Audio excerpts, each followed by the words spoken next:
There is always resistance to challenging the status quo. There's always resistance and backlash. I love how she says that when she is literally the status quo.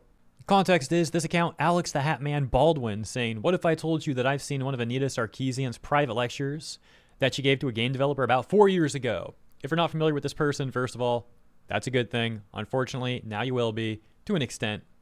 I'm not going to explain too much. But Anita has history of being one of arguably the most corrupt people in the gaming industry, at the forefront of a lot of issues we now see prevalent in the AAA industry.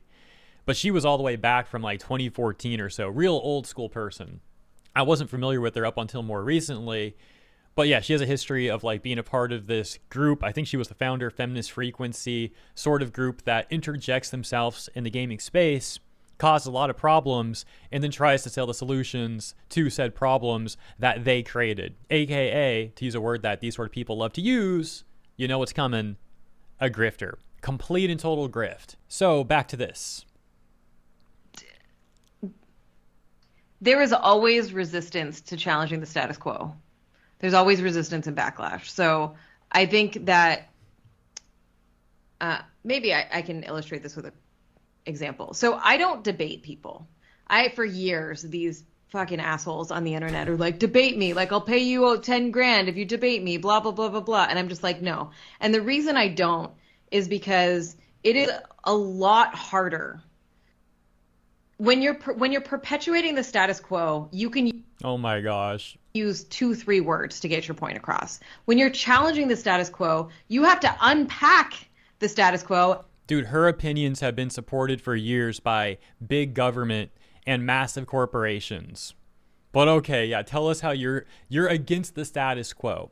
What she refers to as the status quo, by the way, is, hey, gamers have enjoyed the gaming space being a certain way. Now we're trying to invade it and again grift off it, and they don't like it. And so she talks about the people that are actually against this corporate corruption as being the status quo. And again, in fact, she is the status quo.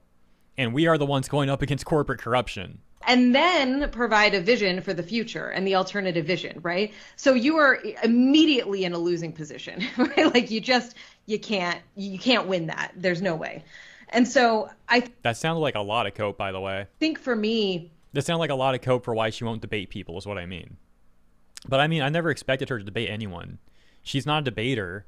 She's not even a speaker. She tries to be a speaker, but, you know, I don't want to keep saying grifter. It's getting repetitive, but this is what these people are.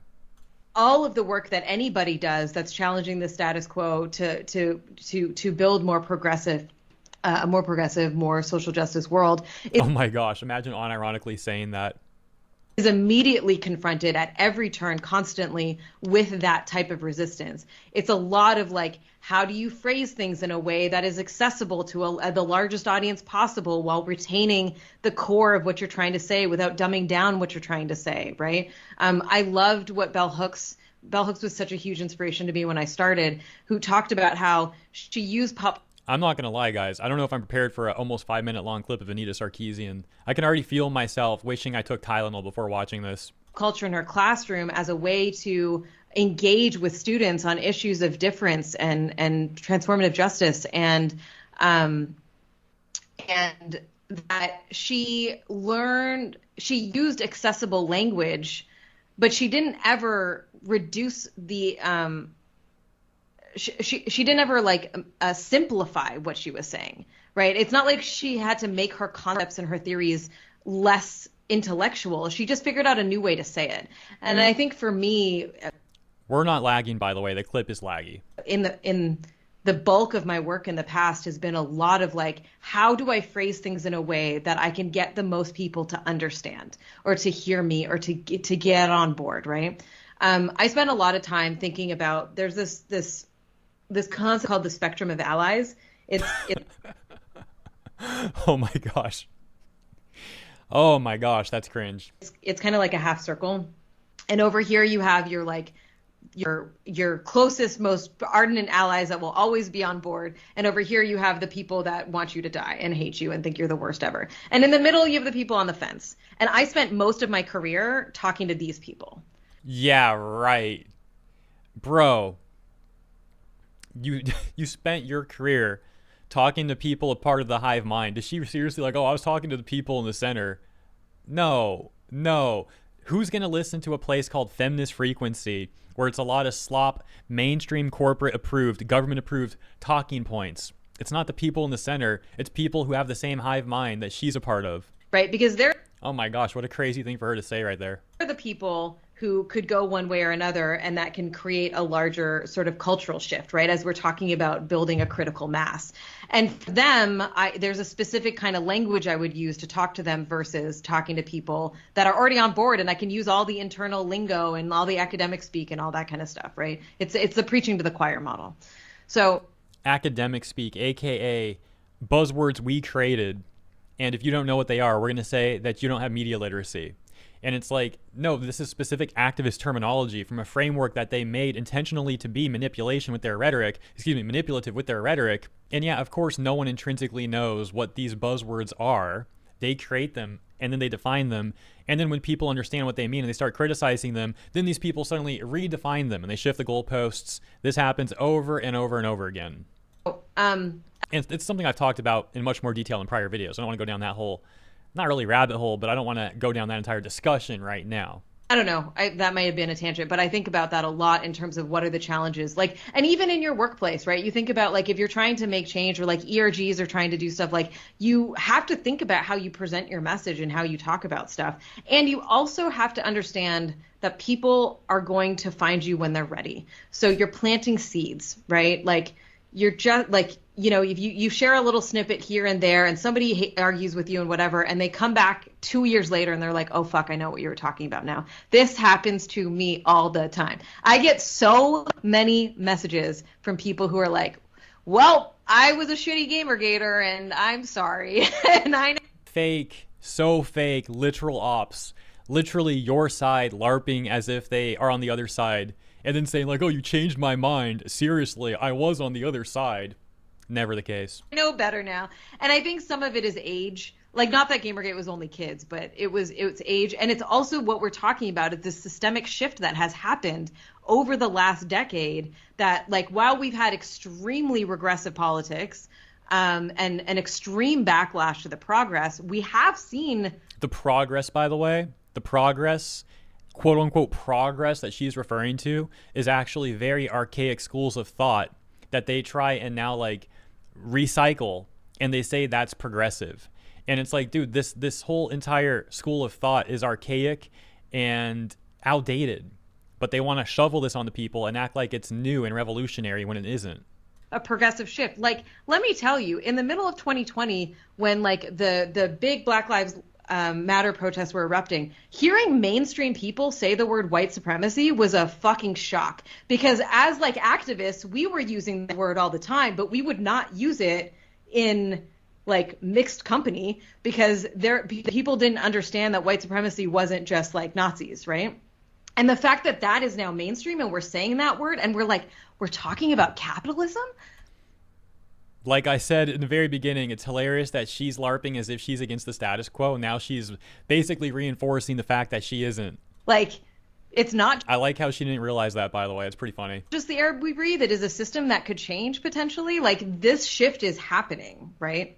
And so remember, you're planting seeds, right? And even if you get frustrated, and even if you're like, oh, why don't you, like, whatever, there is an opportunity for them over time to come around and to see, you know, and be exposed to different ideas. Again, credit to Alex the Hat Man Baldwin for posting that clip. Let's take a look really quick at some of the public reception to this in the direct quotes right here.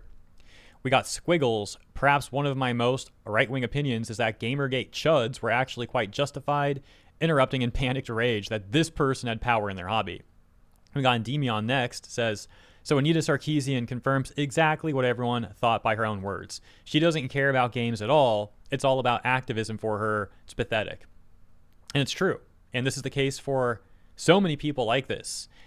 Everywhere from the Sweet Baby Inc. sort of DI consultation firms, they clearly don't care about games. Like I said much earlier in the video, these people invade the space, cause a bunch of problems, then try to sell the solutions. Indeed, it is a grift. Ebony Maw says, it's really fascinating hearing Sarkeesian talk about being a left-wing activist. She sounds smart. Well, I disagree with that. I don't think she sounds smart at all. This is just very default language. But perhaps this is because I've listened to a lot of left-wing commentators before. There are some that actually do sound smart. Few and far between. Most of them don't. I wouldn't put Anita Sarkeesian in the smart category. I don't know. Maybe Ma hasn't really listened to left-wing political commentary before, but I've listened to a pretty good amount.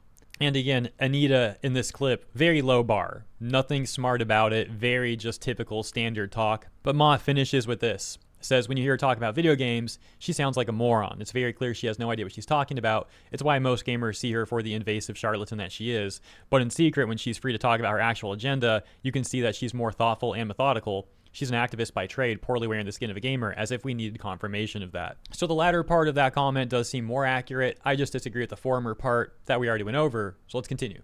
Then we got Revenant saying Sargon totally vindicated, referencing GG1, and saying, not that it wasn't obvious anyway, but no one can ever pretend like this hag liked or cared about video games ever again. The last comment we'll take a look at here is from a ramblings of a Filipino nerd saying, so there you have it, straight from Anita's mouth. She never changed. It was never about games or even a conversation. It's about forcing her way or the highway and gaslighting everyone into thinking nothing happened, all out of sight. Too bad sunlight is a disinfectant. This post ending with an image of Anita Sarkeesian, apparently from like a 2010 quote. She said, I'm not a fan of video games. I had to learn a lot about them. I would love to play video games, but I don't want to go around shooting people and ripping off their heads, and it's just gross. Dude, what? The implication that every single video game is just that, like, again, we already know she's ignorant on this topic, but it's nevertheless impressive levels of ignorance. And then you just think how, like, the games industry, the journalists and AAA and all that, they see this woman, they think, yeah, she's perfect, prop her up. Astonishing. But ultimately, a lot of those journalists over the years have been laid off, and the ones that are left are going to write articles like, the games industry is dying, it's awful. But really, it's great for gamers. It's awful for these disingenuous hacks that have invaded the industry, and they expect us all to feel bad for them. You guys caused a lot of problems. You don't like any of this. Now you're getting laid off, and you want us to all feel bad. We're supposed to, like, let you just play victim. However, for Anita, it's actually the opposite for her. She's being brought back into the industry now. As you've probably heard, but she's been in the news over the last week or so because people found that she was credited in the credits for Slay the Spire 2. So that's why all this Anita discourse is being brought up again. People are like, ain't no way the industry is trying to revive her. Of all the people, they pick her. What's next, Zoe Quinn? Anyways, I'll leave it there. Thank you for tuning in. Have a great rest of your day, and I'll catch you in the next one.